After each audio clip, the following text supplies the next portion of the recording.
22nd. We are a month and a half and then some into school. Exciting to have you all here tonight via Zoom. And let's begin as usual with our mission moment. I like this one.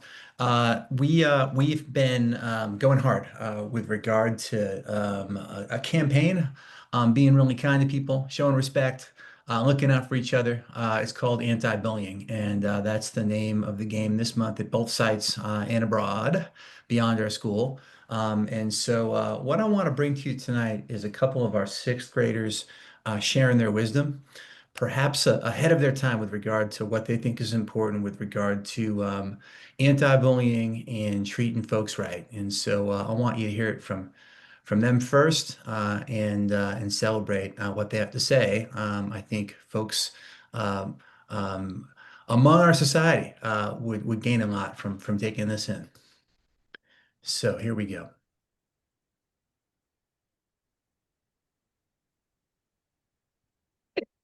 I have a question for you. Can you all hear? My question is, what does anti-bullying mean to you? What anti-bullying means to me is like always be kind to others and like be helpful to not like hurt anyone in any way. Bullying means to me is that you should to stop bullying, and when you're getting bullied to tell the teacher and like make sure they handle the situation. It's just better when like people stand up to bullies instead of encouraging it or just like looking at it for like views and stuff. And it's just way better when you're actually trying to like help other people out instead of just standing there doing nothing. Yeah. Because bullying is like racism or discrimination against somebody and making them feel like they don't belong. And anti-bullying could be like not being a bystander and making them feel welcome and accepted in a community. The line is, I will wish someone stood up for you. Reset it. Step to the line if you've laughed at something that was actually kind of mean.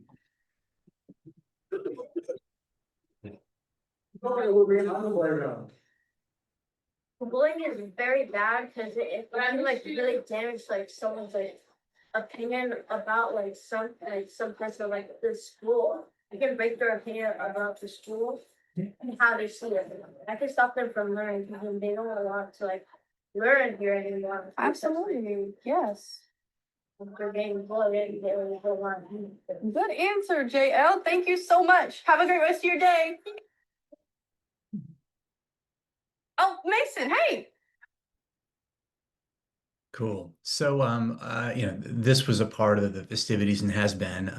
In addition, there have been at both sites circles and even some pledges. If you walk around our building at the middle school, there are pledges up on the wall about like what individual students stand for and what they commit to in the event that they sense some sort of negative interaction or perhaps an instance of bullying going on. So. Again, I think this is really important for kids. I'm pleased that we at Unity offer and take pride in providing a well-rounded education where certainly treating people right is at the top of the list. And so here we go, team. Be proud. And I'm proud of our students for sharing some smart words of wisdom to the masses in social media with this. So there we are. That's your mission moment for tonight. So the agenda looks similar in format to what we've had in the past. I'm going to share out some data at the front end, some general headlines about where we are a month and a half in, and then we're going to move into committee report outs before approving items or considering items for approval tonight, and there are three. So with that, we move into current headlines, and I wanted to create a top 10 of like where I thought we were at this point in time, a month and a half into school. And so here you have it, just some taglines, but I think I want to zero in on four things that I think are important that I'm pleased with right now, that I think are unique to this year or represent momentum or progress over last year. And so those are in bold. So the first is that the tagline is staying focused on our three priorities for the year. And so those priorities relate to academics and rigorous, engaging work led by our leaders at both sites. It then moves into offering a really safe and welcoming community. You just saw an example of that a moment ago. And then the third piece is around enrichment and kind of rounding out our educational experiences through things after school, during the day, over the summer, et cetera. And so I'm pleased to say that we're moving forward with those and staying locked in with them a month and a half in. I've had feedback from team members saying, man, are we doing this? We talking about this again this week? And I'm okay with that because I do want us to focus in on the things that we felt last spring mattered most. And so I'm pleased that those are still very near and dear to our thinking and work. I've got a bit of a step back with our senior leadership team tomorrow that will play a prime spot within the agenda over the course of the morning and just how we're doing, where we're strong, and where we can get better with regard to these three priorities. So that's one. Second, and this is related, I think the theory of action here is if instructional coaching is strong, if folks are getting developed regularly and consistently in classrooms, that bodes well for the experiences of our kids in classes as well as the skills of our teacher. And so I'm pleased that we've made really forward progress in this area of our school when thinking about last year versus this year, particularly at the high school. So kudos to our instructional team at the high school there. Third, in order to make really good decisions at school, you've got to have really good information and data. And Michelle Roy Gaines, our director of special projects, but really someone who's leading the day this year, has brought to life some really wonderful data reports weekly to our leadership teams at both sites to then drill down on and act on. And so those are the Monday morning emails we receive. I want to share those out to the SLC next month and kind of talk a bit about what is represented there and how we might make some tweaks and refine those. But right now, the data we're using is supremely better than what we've had in the past, and we're acting on it in ways that are more powerful than we have in the past. So that bodes well for the work we do over the course of the year. And then thirdly, I'd say this, and again, an example of this within the mission moment, that we're doing more explicit work with character development this year than at this point in time last year. And so whether it's the anti-bullying campaign this year, we've had a number of restorative circles take place over the course of the last couple of weeks at the high school, which is really powerful as kids take ownership over making good decisions, learning from them, committing to self-improvement, and that kind of thing. And so, in addition to that, we put forward some elongated interventions for kids that benefit from that with regard to behavior, and they're pretty rigorous. And I think they're really powerful as alternatives to suspension in kids authentically learning from maybe a misstep and making things right. So I'm pleased as a school that we're doing more of that work than ever before. And so those are some of the headlines that I'm proud of as we move into the year. We're going to drill down on a number of the other areas, but I wanted to shine on these at the front of this meeting today. So we now move into some data reporting. And so this is our monthly governance data dashboard. I'm giving you the summary here. If you're in the file in this deck that I sent yesterday morning, you can go to the actual full dashboard. The link is here on this slide. And what you get here is a picture of the indicators that, from a full board perspective, we feel are most important to have a sense of each and every month to make good decisions. And I've broken them down, as I have over the past several months, across a few different categories. Areas that we're meeting our goals on, areas where we're partially meeting or on watch, and much of that has to do with maybe differences across sites and campuses. Areas where we're not currently meeting right now, those are student enrollment, which we've talked about. It's not a surprise to team. We're working through that, as well as high school student attendance, where we're about 3 or 4 points off from where we want to be. And so we want to make some gains there in having our kids in school each and every day. And then it's still relatively early in the year, and so we don't have some data that we'll be reporting out on next month or perhaps thereafter. And you'll see that listed on the right, starting with interim assessment results, where our students are currently taking those at both sites, and we're preparing to grade them and analyze them in the coming 2 weeks. So this gives you a sense of things. Generally speaking, stepping back, I again will say that I think we're in stronger form at this point in time this year than we were at the same point in time last year. I was looking at last year's data dashboard and doing some comparisons, and so some things to be proud of. Suspensions down across both sites this year versus where we were last year. We are in good form with regard to staffing right now. If you remember last year, we had a few challenges at this point in the year. And so I'm generally pleased with where we are with good work to do. What I want to do now is just highlight a couple of things we're doing for the areas in looking at this data in which we are either partially meeting or on watch, and then areas where we're currently not meeting in order to convert to meeting. So this is the list of things that you saw a moment ago where we are currently on watch. And so I want to just flag a couple of items here, specifically those items that were focus areas within our SED midterm report last spring and things we want to get stronger in. And so the first is just high school attendance. Again, we're a couple of points off from where we want to be. And so right now, the high school team and that senior leadership team with Melissa and myself as partners are conducting sort of a step back, an audit on our interventions for attendance thus far this year, what's going strongly, what's been implemented strongly, where we can get better. And what we're going to do is revise and refine our plan moving in the next month, and then look to execute that. And so with that, the goal would be to be somewhere closer to 92% daily average attendance at the high school. In addition to that, on watch right now, we're at about 1.7% of students being suspended out of school at this point in time. We were at 3% plus this time last year, so I feel good about our progress and still want to get better at this. And so right now, um, we are revising an updated series of protocols for principals and APs to use when making decisions about suspensions, where the interest for us is to think about alternatives so that kids are in school, and I believe in learning more earnestly and authentically through something more rigorous than a suspension. So that's something that's in the works now.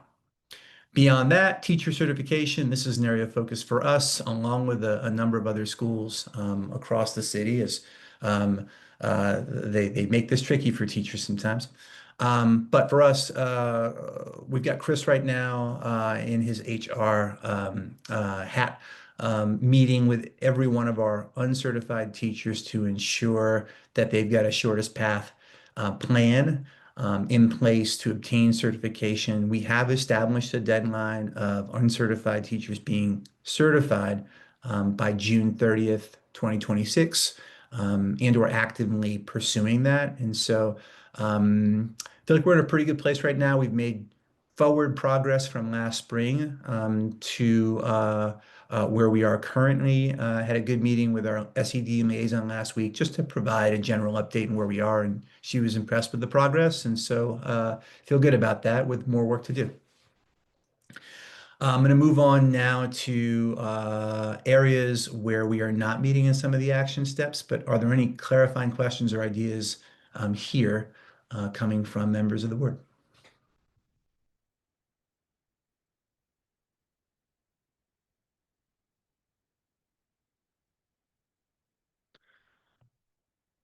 Cool. So I'm going to move things forward and talk a bit about what we're doing now around student enrollment. And this is specifically for 25, 26. I'm going to talk a bit about what we're doing for next year, a bit further into the agenda tonight. But right now, last month, I said we were going to be launching our social media advertising campaign, with backfilling being a component of that. And so we've now done that. It's been in place for 2 weeks now. Met with our consultants from Mango today to discuss that and feel pretty good about what is showing up with regard to their early data. We enrolled a student today based on this effort. and that will continue. And so that's one very concrete move we're taking at this point in time. Another move we're taking is to reach out to our eighth graders from last year, just to check in and ensure that they feel like they're being supported and set up for success in their current high school a month and a half in. In the event that they're not, we want to make sure that we can be helpful, and that may mean considering a transfer to Unity High. So those are some of the actions we're taking this month with regard to backfilling for this year. Questions there? Cool. So I'm going to move us forward now to the third part of our agenda tonight, which is committee report outs. The first report out is coming from the SLC. We didn't formally meet as an SLC on Thursday, though we're going to share out tonight the things that we feel are most meaningful for the board that were on that agenda. And so specifically, we've talked about some of the data points tonight already. So that's represented in today's meeting.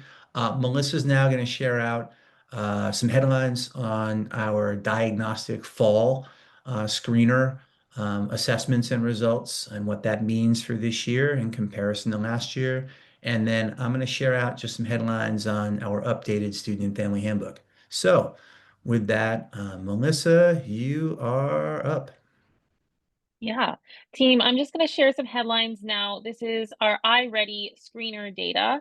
iReady is both the screener we use to look at reading and math skills, not the standards-based assessments that we use throughout the year, so much as the skills that students are coming to us with and how they're growing throughout the year.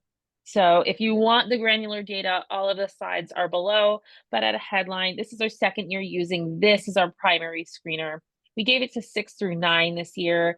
We also give this to any student with disabilities in 10, 11, and 12, less as a screener than as progress monitoring. So that's given at various times throughout the year for them ahead of their IEP meetings as well. Overall, our performance as a whole looks similar to last year with fewer students 3 or more grade levels below. I will say, though, our performance looks similar year over year, and we introduced 9th grade into this screener this year. We did not have our 9th graders successfully screened last year.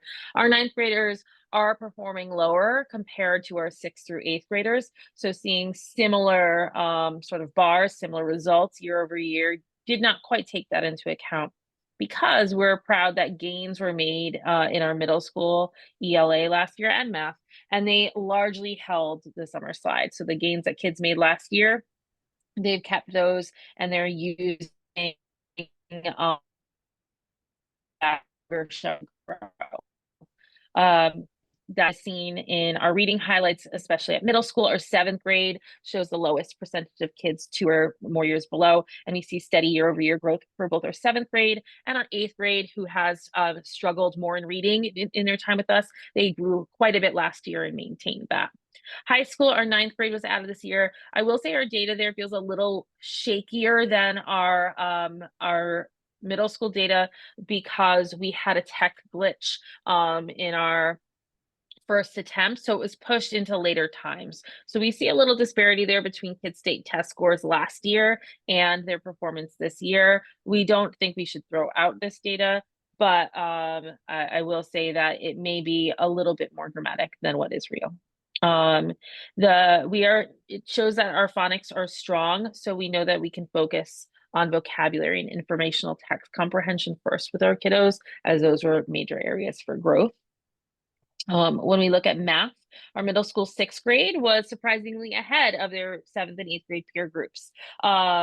We have about 50 to 60% of 7th and 8th graders, unfortunately, who are still 2 or more years behind. So we're focusing with them. We'll talk about our interventions in just a moment. And then we did see some weakness in number and operations and geometry domains. So we know that there are some foundational skill supports our kiddos need in order to move forward. At a high level, families will receive these progress reports for students the week after next during parent teacher conferences where they'll have an advisor or a teacher who can explain it to them. They will then receive one at the mid-year and at the end of the year so they can track their scholars' progress. Teachers are using this data in conjunction with IA scores during our first data analysis and action planning day. It's part of their DDPs and who they plan from. So they've already been using this data pretty influentially. It's used to create groupings and foci for our tutoring block that is nearly daily at our middle school. And in interventions in class for groupings, etc. And then we're preparing to launch Q2 intervention groups now that we've gathered some data on kiddos that are skills focused, and we're exploring our capacity to do so with folks who are on the team and financially as well. And then at our high school, we're using that data to support our Academic Intervention Wednesday, which is an initiative this year for some data-based planning. We'll also be using iReady, in addition to being our screener and giving you our screener data, is an adaptive learning tool. So we will be using some of the lessons that are within it to do some of the foundational supports that we've noticed that some kids need as well with assigned lessons. We're planning for a larger tier 1 literacy focus because we saw that it wasn't a small group of students who needed intervening, but a larger group of students who needed support in reading and math. But we know some of that math comes from the ability to read problems at a high school level. We're doing a literacy focus for development for leaders and for staff in the science of reading. We'll focus a little bit on vocabulary, language comprehension, word recognition, and I would add fluency in here, and some of those strategies that folks can use regularly within their instruction to support kiddos. Any questions on that? And again, if folks want to see the more granular data, we have that included as well. Thank you for that, Melissa. And I think, as I said earlier, we're now administering our first round of interim assessments, and so the idea being, let's see how things have progressed from the screener to the IA for this year versus last year to get a sense of where we are as we continue to work toward our learning goals for the year. So with that, I'm going to move us forward from the report out of latest SLC related items now to the next item, which is actually, we'll stay with this. I'm going to move on to the second agenda item for SLC, and that was an updated student family handbook, updated in that now we've combined our middle school and high school handbooks into one for simplicity, for ease, for congruence, all of that. And so it was updated by members of our team in August and early September. The updates are mainly of the cosmetic nature, and they're not material. We're not making any significant changes to the way in which we do things. Let's see. In general, what's reflected in this handbook is in line with what we've communicated with our authorizer with regard to specific policies in recent years. That includes discipline. And so, right now, we've made the handbook in its current form available in our weekly newsletter as well as our website. And so you can see that. The link is here if you want to check it out. And my sense is because the updates are not material with regard to policy, that this is not something that requires a deep dive in the same way that maybe an update to the handbook in which there were significant changes would require. So my thought is either to bring this up for approval tonight with the board or do so at the November meeting. As I think about this, maybe the November meeting is a better time and there's no rush on this. And so I'm going to propose we do that. This would be something that I'll bring to the SLC, give people more time with between now and November, and then vote for its approval in November. Any Yeah, questions? I would agree. I got partway through. I didn't. Yeah. So those are the two items coming from SLC. The next committee report out is coming from the AFC. Had a meeting on Friday with Kristen and Chris and Sal and Marion, And so I'm going to hand things off to Kristen now, who's going to provide an update on just the audit results. We did meet with our auditors to provide a summary of their findings. Kristen will report that out, and then we'll talk a bit about financials for 25, 26 and where things are now. I'll say a bit about enrollment as of now and its impact on budget, and then a quick update on facilities, specifically the renovation at 584 Driggs and what's next there. Okay. Kristen, here you go. Thanks, Josh. So we did have our annual meeting with MMB, our auditors, our external auditors, to review our audited financial statements. And so this is a process that the school goes through annually. It is a process to assess our financial statements, our internal controls, and any compliance requirements we have for any state or federal requirements. So the key takeaways for this year, consistent with previous years, we did receive an unqualified opinion, which essentially says our financials are fairly stated, and we had no material weaknesses, significant deficiencies, or compliance findings from an internal control perspective. So a clean audit all around. Our year-end results, we had a change in assets of negative $1.5 million. I do want to point out, I know, especially those of you that are on the AFC, we talk about it every month. There's this right of use entry that gets done, and that's about almost 1.8 million, which does impact Unity and FONB.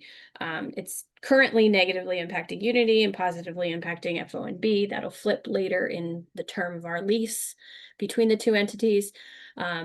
So if we pull that out, we really ended up in a good positive position, and you can see that with our change in cash balance. We also had a positive position of $195,571.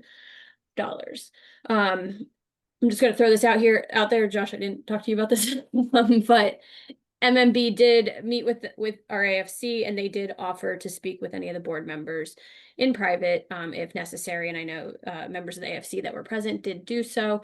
I know not all board members are on the AFC, so if there is a request for that, please let me know and I can put you in connection with Michelle at MMB. So if there's no questions there, we can move on. Okay. Cool. And then where are we at as of September for the 25-26 school year? Our current month end, we had a net income of $691,000 compared to the same time period in the previous year, which was $783,000. Main drivers of that difference are the lower enrollment, which is negatively impacting our regular and special ed per pupil, and our lease assistance subsidy. We are, as of September 30th, meeting all 4 NICED benchmarks. So we're going to continue to keep an eye on that. Our projected year end, which is, kind of the end game of where we are anticipating to be in June. We have a projection right now of negative $1.9 million, a little over that. And if we remove that right of use entry, we are still in a negative deficit situation of $215,000. So some of those assumptions of how we got there is we assumed what enrollment we have in November on our November invoicing is going to hold true through the remainder of the year. We had some limited vacancy backfills for our staffing levels. We are currently trending under budget on our benefits and taxes. And we are still trending to potentially have a $20,000 positive change to our interest income versus budget, and that all of our budgeted contributions will be received. So a lot of assumptions. That's just part of where we're at as being this early in the school year. So we're going to continue to monitor that, knowing that projection's there. We're meeting 3 of our 4 NICED benchmarks.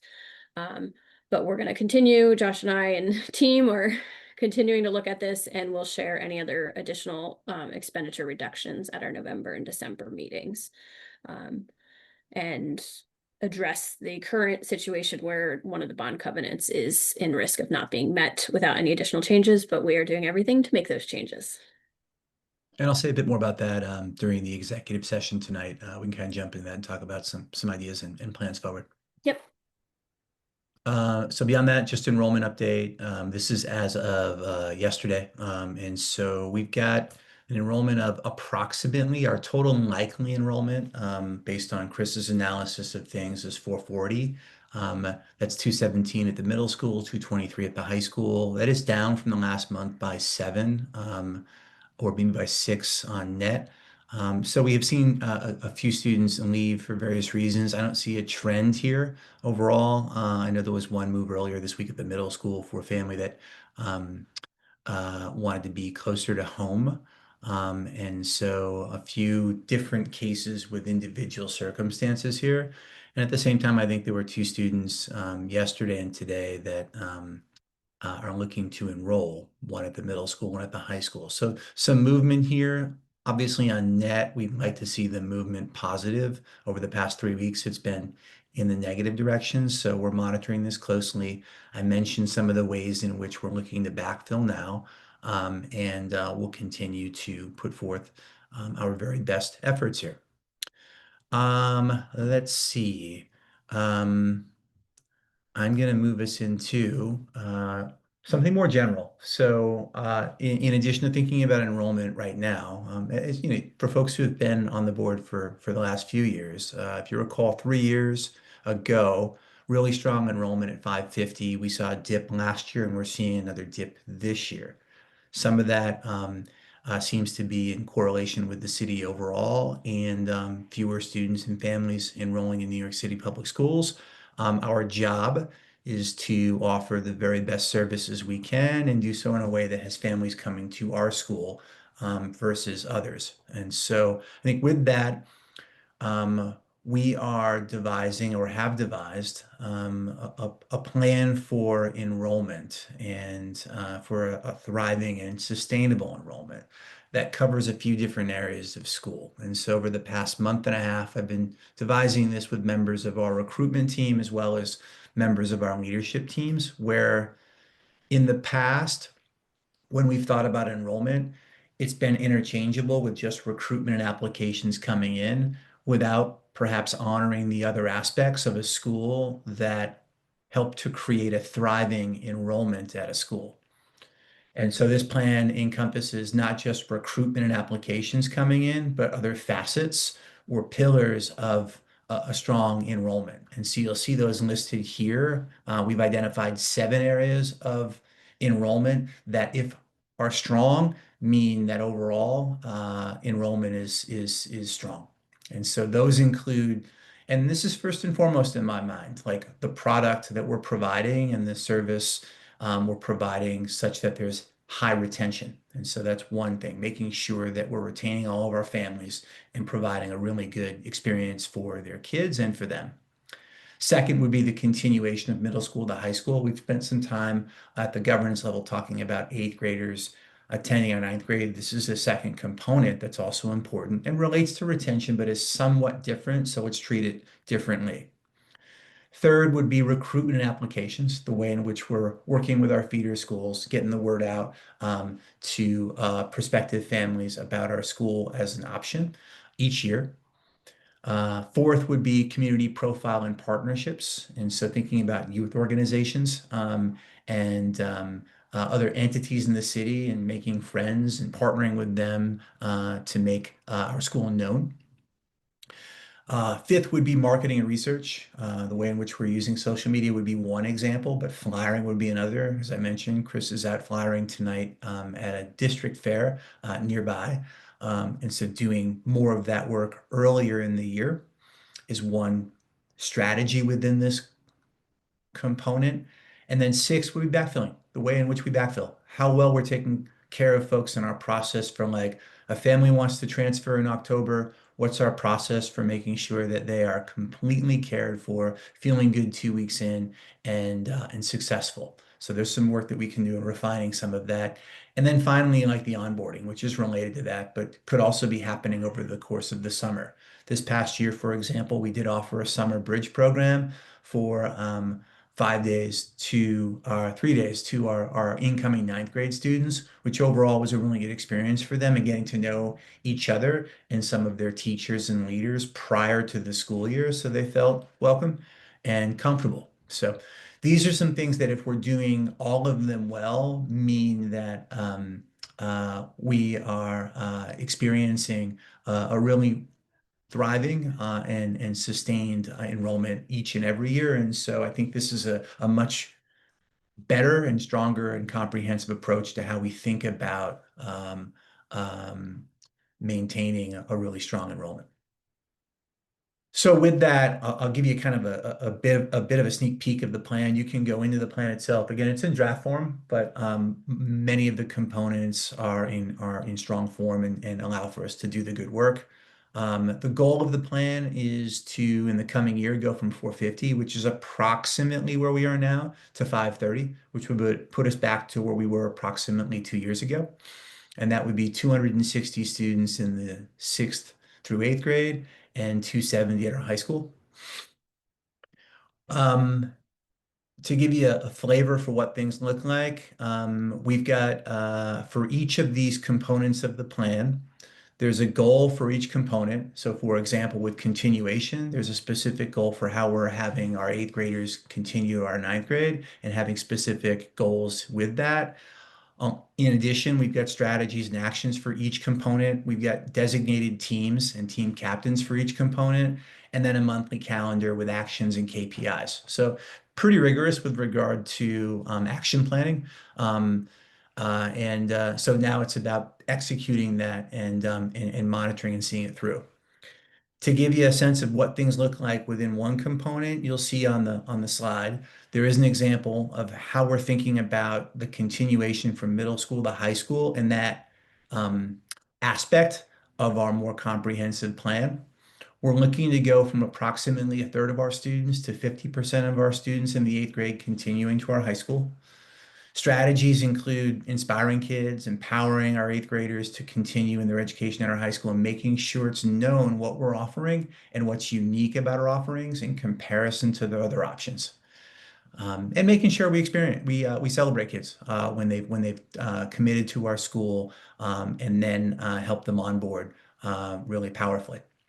I'm leading this charge, so I'm the team captain of this aspect of the work, and you'll see a fairly full team beyond with Melissa and Chris, our principals, Kalu, our recruitment manager, and others. But this is a full team effort.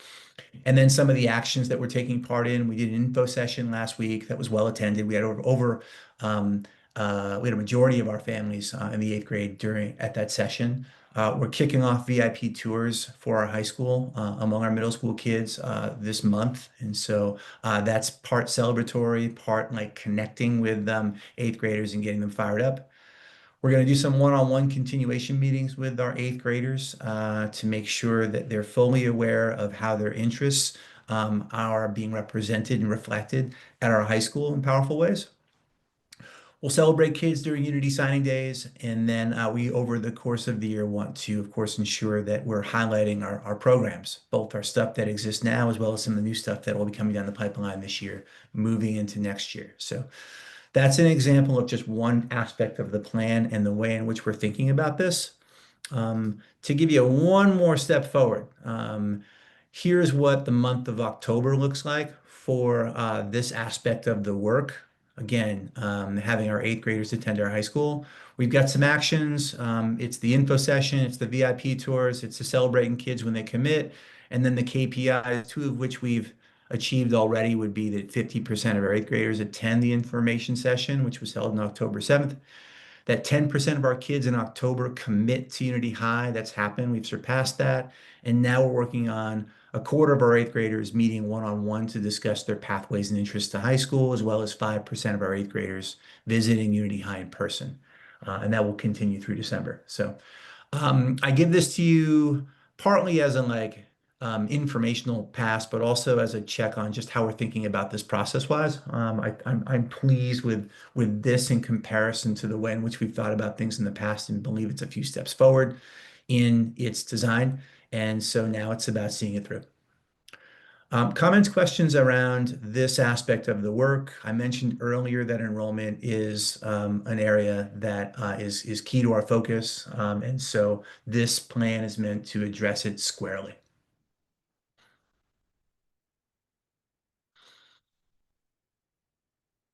Okay. In terms of the work, I see this work because of so much of our full board work kind of flowing through committees.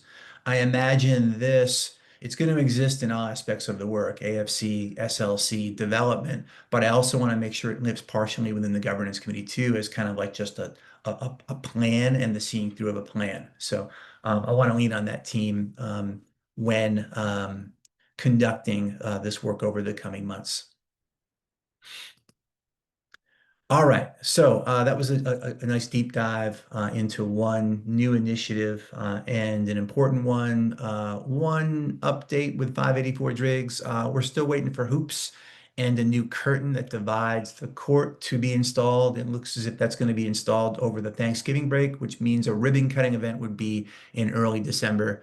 Exact date TBD, but that's just an update. We're going to push that back by a month. So that's where things are.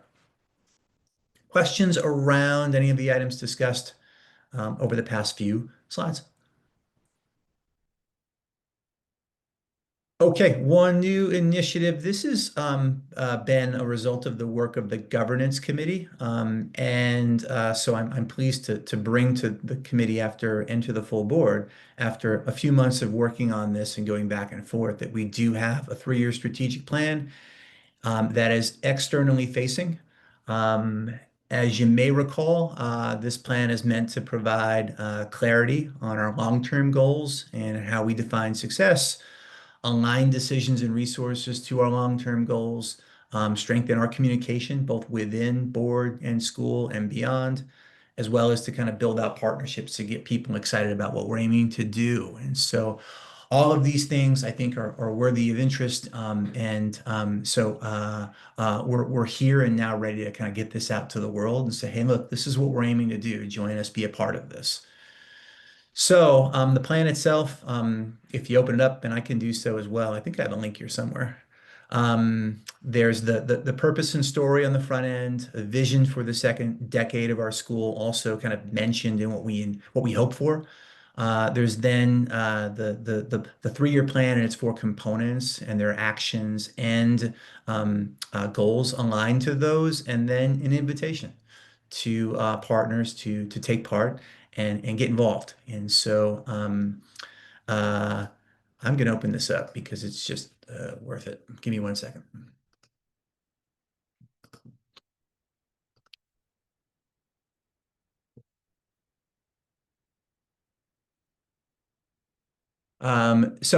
In skimming through it, you guys will see here, title page, bright, big, bold, purpose and story. This is who we are, what we've been doing over the past decade. Here's what we're aiming to do in the second decade. Similarly, get great visuals of our current kids, our current leaders, and then our graduates.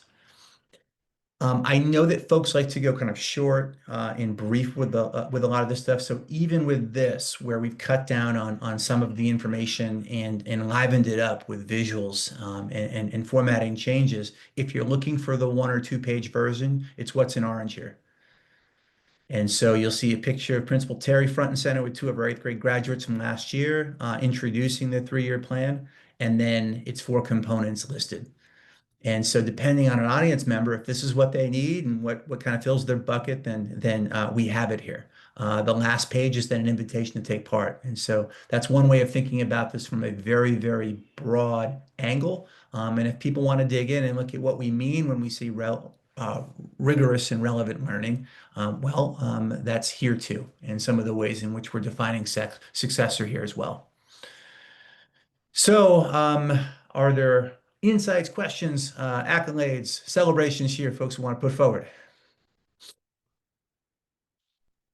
I like it. I want to think about it a little more, but I do like it. It's definitely skinnied up, which, gets you to the punchline faster, which is good. Yeah, most definitely. And so I think it offers both the punchline, fast and furious for those who want that, and then for those who want to dive in a little bit more and look under the hood, it offers some of that too. And then obviously if they want to go beyond that, it's hey, let's set up a call, let's get coffee, and let's talk about what we're aiming to do within this component of school, particularly if someone's interested in one facet of the school and that's what fills their bucket. Yeah. So I'm going back to the slides, a few more things to add here, and perhaps this turns into a bit of a discussion. So give me a moment, one more time.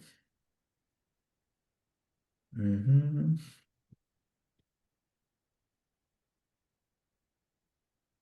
Boom.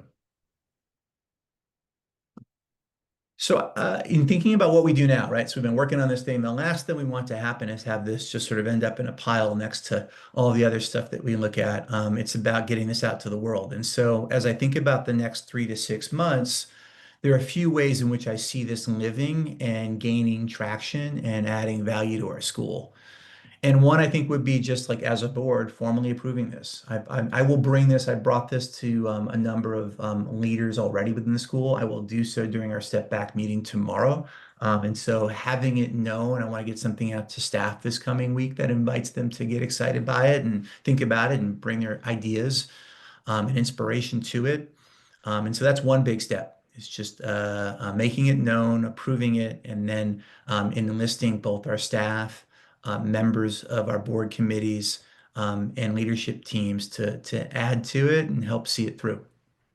Second, I see creating some sort of tracker for it. I mean, and this exists already in a number of forms, but I think just giving this some weight and saying, all right, cool, this is what success looks like in 25, 26 for this 3-year plan. Let's build something out that honors that and measures success.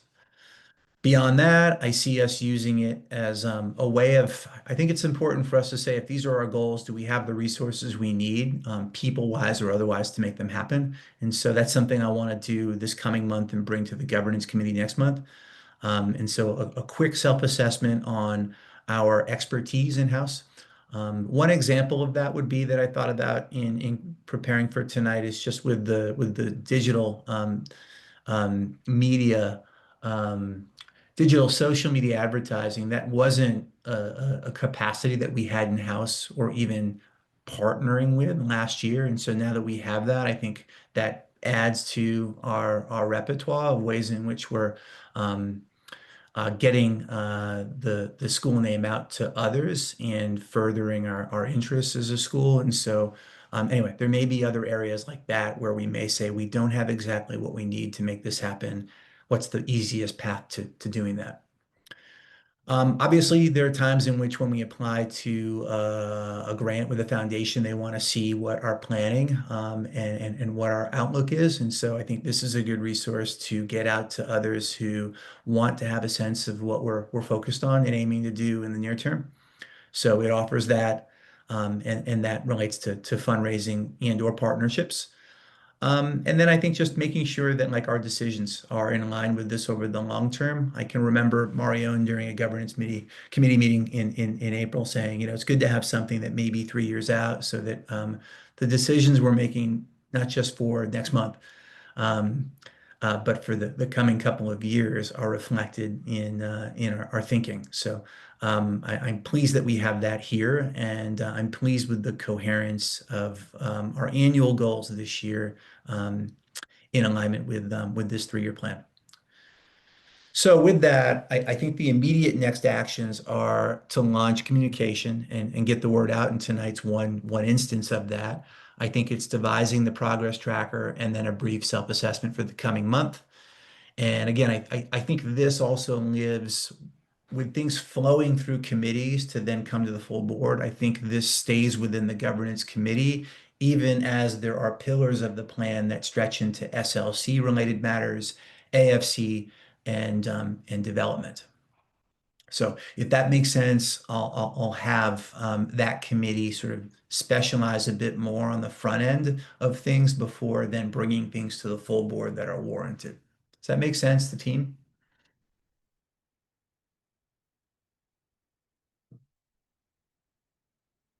Sort of, kind of. Cool. Okay. So with that, the last committee update is with the development committee. And so we had an event last week, had a nice, intimate, thoughtful, inspiring event that involved members of our school, members of this board, some alumni of the school, and some folks from the Museum of Food and Drink having dinner, talking about the power of culinary arts in enriching school experiences, and overall, it was a really cool event that I think left me inspired in thinking about some new ideas and initiatives at the school in the near term and beyond. Before I kind of get into the nitty-gritty of what we accomplished, Sal, you want to say a few things? You were pretty instrumental in this happening. Nothing in particular. It was a lovely event. I'm glad we took the time to do that. I think in some capacity, it was almost like a pilot, a little test program for our potential of doing this in the future. I love the idea of focusing on a specific sort of topic. In this Mhm. case, it was food, obviously, and that intersection with education. Um, and how can we help our students?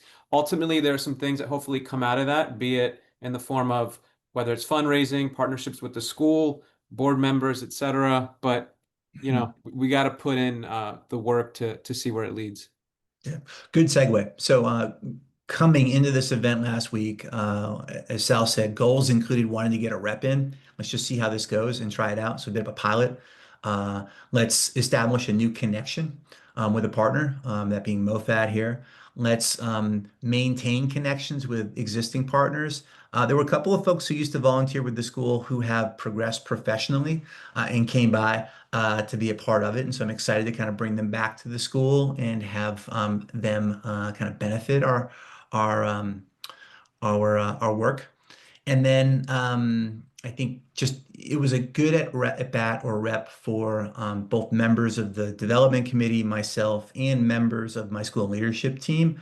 As I think experiences there allow for things to be much more fluid and natural and effective when these events are held. And so I think for me and for everyone who took part, we could run this back and do it again and powerfully. So goals were met in terms of success metrics. I think those were also met. We had around 20 folks in the mix, which felt just right given the space we had at a private residence. There was a mix of donors, some prospects, some connectors, school reps. We had alumni, as I said, which was really great. One of them who's studying culinary arts in college. And so he did a whole lot of networking and will guarantee uh, to have an internship, I think, this summer based on just being there and talking it up with folks who are in this field already. And so the other metric we had is, hey, let's make sure we've got 2 to 3 follow-up meetings booked post the event. And I think here's where we are. So I see the 1.0 of the benefit of this event to our school being there's a field trip happening to the new exhibition later this fall. And so that's in the cards. We're doing that. And so there will be kids experiencing a field trip to Dumbo to think about the power of food. And I think this exhibits on the history of food trucks and carts in New York City, which has a whole host of themes that I think are important in today's society. So that's happening. Um, I would like to volunteer at their gala event, which is also in December, and a couple of others who were at the event have also kind of brought that up as a possibility. And so I think that's just good for partnering and networking and supporting someone who has supported us. We've got alumni kind of doing their networking that happened, and potentially as I think about the 2.0 form of this and where this could go, there are two things I'd love to see happening. One would be an internship opportunity for upperclassmen perennially, and the second would be a relaunch of our Culinary Arts Club, which was a hit at our high school, and that would require a bit of resources, but modest. And so if we're doing that, I feel like this was a complete success. And yeah, thank you again, Sal. I appreciate you. And so I have ideas for similar events like this. I feel like there is a rinse and repeat component to an event like this, given its small nature. Sal said we can't do more than 2 of these a year. I'd push and say I think we could do it quarterly. Um, and other sorts of sponsored events I think we could do and have my eye on is one around travel, which I think puts us on the map and excites families and kids around school. So we do have a partnering program from the past that we've used, and then that was discontinued 3 years ago. So we could bring that back. And I see there being the same kind of event or something like that in promoting travel for our kids in high school and perhaps in middle school. Ram and I have talked about the power of financial literacy and getting some people in a room who are interested in promoting that among high school kids. Some of that's going to be required quite soon in New York State. And so I could see doing an event to help promote that and bring some resources our way. Debate would be another theme. Civics or activism would be another theme. Athletics or specific sports could certainly bring people in and raise excitement. And so there's no shortage of things to do. It's just kind of us over time spacing this out and making sure each event concretely adds value to the enrichment opportunities our kids are exposed to and have access to. So that's that. With the development committee, we are going to be launching our Giving Tuesday campaign next month, where we hope to bring in some funding for a specific cause to be named later this week. It may be the travel initiative I mentioned earlier. We'll make some decisions on that over the course of the next week. But look out for that. Giving Tuesday, looking to raise some money for good causes within our school. With that, that concludes the committee report out portion of tonight's meeting. And so I think right now we have uh, three and need one more toward quorum. And so I think the agenda items we have tonight will probably need to be converted to next month's meeting, which is not a problem. None of this is urgent. We've got the minutes from tonight, the 3-year strategic plan that I brought to team, and we said we would move the student and family handbook to next month anyway. So I think with that, Jim, no approval items tonight. Yeah, I agree. Yeah, we can do it So next meeting. we'll Yep, bring this to November. yep. In terms of our next meeting in November, it's going to be via Zoom, and the agenda items look similar, like a continuation of some of the things we talked about tonight. But we will have interim assessment results for I-1, and we'll bring the results and our analysis and some action planning, which is going to take place on Election Day among team in just over a week. And so that, some enrollment updates, we'll look at data and focus in on the things that matter most over the course of the next month and a few other items. So that's a sneak peek at what's to come in November. I think with public comment tonight, I don't believe we have anyone representing the public tonight. So I think we can move on, Jim.